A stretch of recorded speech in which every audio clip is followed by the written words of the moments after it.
10 years ago, we brought Casper home, but what you might not know is that the journey of finding him was a little bit trickier than you might think. We actually spent about a year looking for my second horse, especially as my first pony Mickey was getting a little bit older, and with me outgrowing him and him also having a few medical problems, we knew that he wasn't going to be ridden for long and we wanted to keep him well into his senior years. Our budget for a second horse therefore was definitely on the lower side, but I'm so grateful for my parents that bought me Casper at the age of 12. So Casper is a 15-hand Connemara pony who originally lived in Ireland and was born there, and then moved over to England at the age of 6, and then we bought him at the age of 7. He hadn't really done much before we got him. He was a very green horse, he was very unexperienced, he hadn't really done too much. It's safe to say that for a 12-year-old girl, Casper wasn't the best pony for me. If you are a young rider or an unexperienced rider, please do not go and buy a young or unexperienced horse. It's just a bit of a recipe for disaster, but my parents did what they could for me, and here is Casper and I at our first pony club camp. Over the first few months that I had Casper, he really started to gain a lot more weight, a lot more muscle, and was looking so much better. However, there was still one common problem. Casper was a very nervous and anxious horse, and that resulted in me falling off a lot. So much so that parents would come up to my parents and say, "This horse is dangerous, your daughter shouldn't be riding him." My parents got really worried for my safety as I was falling off all the time and they didn't want me to get hurt, and it came to a point where they sat me down and said, "I think we're going to have to sell Casper." But selling Casper would mean giving up on riding entirely, as my parents didn't have the funds to get me a better trained horse, so it was time to get back in the saddle and do everything I could to keep Casper. Every time he bucked, I held on for my dear life. Every time I was petrified, I rode through it, because I knew if I didn't, Casper would be going. And the thought of him going away, going to someone who might not treat him as well as me, broke my heart. So I made that promise to myself, to my parents, but most importantly Casper, that I would do everything I could to make sure he could stay with us. As the weeks went by, our partnership started to improve, and the confidence that I'd been faking the whole time so people wouldn't think I was scared slowly became true. It's safe to say my riding back then was very defensive. I was always sitting up, always very rigid, scared in case Casper bucked or reared or spooked at something. As I started to relax, my position improved, and that also helped me stay on when things didn't quite go to plan. I also managed to do some cross country with Casper and jump fences that I never thought were possible, and my confidence really grew. My proudest moment with Casper probably has to be the 80 centimetre class at the end of year pony club show jumping competition, where everyone doubted me. I fell off in the warm up, but I came home with second place, and I couldn't have been prouder of Casper. 2016 really was the year that we clicked, where everything seemed to go to plan. We even managed to nail our canter right, which is something that Casper and I struggled with for so long. Because Casper was so weak and under-muscled, on the right rein he would very often be disunited. We even did a little bit of bareback, which at the beginning of our partnership I would have never have dreamed of doing. We started to not be known anymore as the girl with the naughty pony who always fell off, and was now known as one of the members of the show jumping team for my pony club. 2016 was also the year that I started to post more regularly on my YouTube channel, around once a week, and this was a really good tool for me to see our progress. I was watching back my footage and seeing how I was riding, seeing how we could improve, and it was a really great way of documenting our progress. One of the first videos I made, which I don't think is up anymore because of copyright, was an edit of Casper, and I made it one evening when I was so upset. I was crying because all of my friends seemed to be better at me than riding. I was in groups with kids younger than me, and I just felt like such a failure. I made this edit to see how much we'd improved, and I was so proud of Casper. And Casper is one of the reasons I've started my YouTube channel, so I have a lot to thank for him. If I never had him as a horse, we didn't have our struggles, I probably would have never started this journey, so thank you, Casper. 2016, as I said, we did so many new things. We did some some tackless. I went on lots of hacks with him. We really started to improve our flat work. We did so much cross country. We started to jump slightly bigger fences. Everything was going right and we were having a lot of fun. I don't want it to seem like it was all pretty pictures, because don't you worry, we still had our down days. We still had days where things didn't go to plan, but at the end of the day, that's horses. They're animals, they have bad days too, they're not machines. One of my highlights from 2016 probably has to be competing at Hickstead and representing my pony club. Even though we got eliminated, we had one of our not so good days, I was still just so proud to be chosen and to represent my pony club and just to get to Hickstead in general. We also had some more successes that year, but 2017 has to be one of my favourite ever years with Casper. It was the year where I finished my GCSE exams, so that summer was the best summer ever. Every day was pretty much a pony day where we'd go and do something fun. I also really got into my YouTube channel that summer and almost made like a video every single day, and that got me up to 10,000 subscribers. That was also the summer where I started earning a little bit of money from YouTube, and after saving up for a few months, I managed to buy my first camera. Then I saved up a little longer and bought my first laptop so I didn't have to share the family computer with the rest of my family to edit videos. Everything just felt like it was clicking into place, and I also had so much fun that year at Pony Club Camp. I was a team leader. We also found some new hacking spots. I did lots of sponsored rides with Casper as well that he absolutely loved. I remember this one ride we did, it was 10 miles and we ended up doing it in an hour because Casper was so speedy. It was really embarrassing because every other horse on the sponsored ride, as soon as Casper saw it, he was like, okay, we're overtaking it. So my poor friend's horse was probably like, oh my gosh, Casper, please, can you just slow down? He was so fit after that summer and was just feeling so good. As we go into 2018, my time commitments with school really increased, so I had to put riding a little bit on the back burner. I decided to give up competing, and when it came to riding Casper, we would just do things for fun, which is one of the best decisions I've ever made.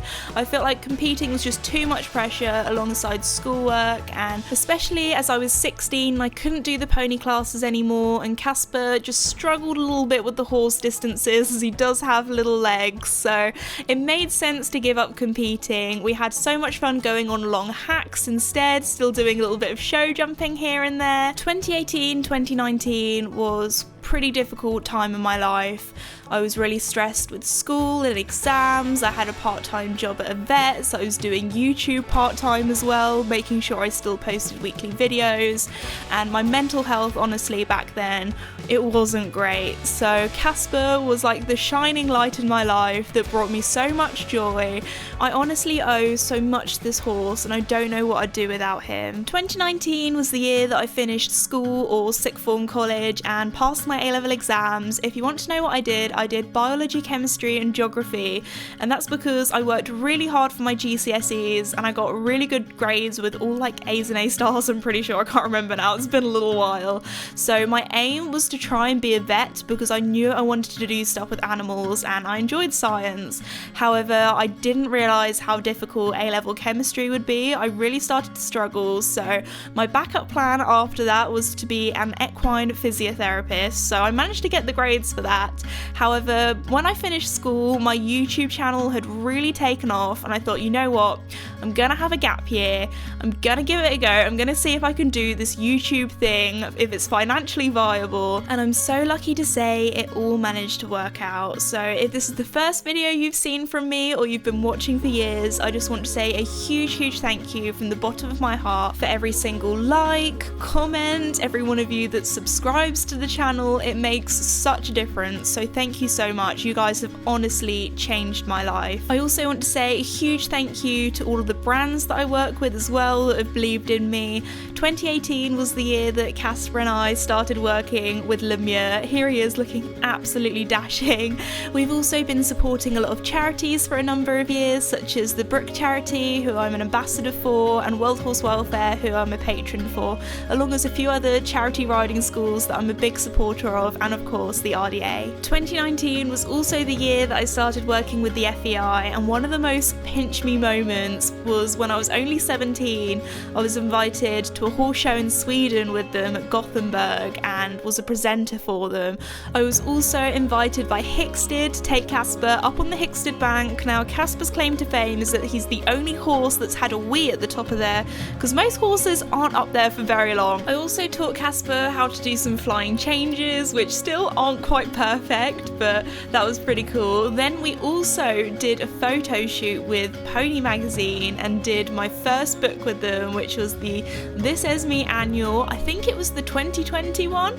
And then of course we did some more photo shoots for the magazine and for other bits and bobs with Casper, of course, getting very dirty. We of course filmed lots of vlogs that summer, had lots of fun doing some jumping at home, here, there and everywhere, and we even filmed another Lemure collection for their autumn winter back in 2019. So this was the period where I was still in my gap year. I wasn't sure if I was going to make it with YouTube. I was seeing how everything went, and over those last few months of 2019 I was so lucky to be able to do a lot of travel. I worked with lots of different horse shows. I went to Senegal with the Brook charity. I managed to go to Australia with the Adelaide 3-day event, and so much more. I also had a trip to the US as well, where I did some Western riding. So in between all of that, my friends very kindly kept Casper in work while I was busy away on some adventures. But of course, when we came back, we filmed lots of videos, we had lots of fun.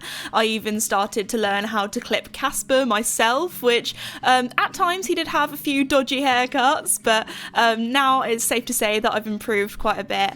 And then this was when I was back from my travelling at the end of 2019, and I just had some fun with Casper doing some jumping, and he is such a good boy, especially if he has a bit of time off work. He comes back so much quicker. And then in 2020, this obviously was a very weird year for everybody. We spent most of it at home filming videos. Casper also got a new brother with Joey, and also got another new brother in 2021 when we rehomed Duke from World Horse Welfare. When we had to stay at home, it actually meant that I had to get really creative with a lot of the video ideas that I came up with, so some of them were a little bit wacky. We also, when we were allowed to, went on lots of hacks on the hills, out in the middle of nowhere, having a blast. Of course, keeping Casper fit, and very happy to, if you couldn't tell by how speedy he is. We then did a little bit of cross country that spring, where he had so much fun, even though now he's getting a little bit older and we can't jump him as much as I used to back in the day, as he's a little bit arthritic. He's still so happy, having a lot of fun going on hacks. Nowadays I definitely don't jump him as big as I used to back here, but keeping Casper happy and healthy is our main priority, and he's done so much for me over the years. He doesn't have to prove me anything, and he doesn't owe me anything either. As we go into 2022, Joey has definitely stepped up as being my main horse, and even though Casper isn't the main man when it comes to me jumping and competing, it's still so important to me to get him out and still make sure that he gets regularly exercised, and also a lot of treats and attention. Some of our favourite places to go are the woods, where he still likes to go pretty fast on the trails, and even though he's older and wiser, he can still be pretty spooky and make quote-unquote Casper noises when he's a little bit nervous. Casper nowadays I would describe as my best all-round horse. He might not be the fastest, he might not be able to jump the highest, he might not be the most athletic, but he is the best at doing a little bit of everything. If we need to get some content of us wearing a particular outfit, he'll very happily stand there and have his photos taken, or if I take him into an open field, he'll be very happy to have a little cant around and not get too excited. He's also a horse that doesn't mind if I do something a little bit unusual, such as jumping bareback, and also wouldn't mind if I filmed a YouTube tutorial on how to groom a horse or how to tack up a horse. He would very happily just stand there and be happy, really. It's safe to say he still has his spicy moments where he's excited and definitely doesn't act his age, and of course gets dirty all the time. At the end of 2022, going into 2023, my main horse Joey unfortunately had a horrendous horrific accident out in the field and therefore was on box rest for a pretty long time, so Casper was amazing at stepping up and being my main horse.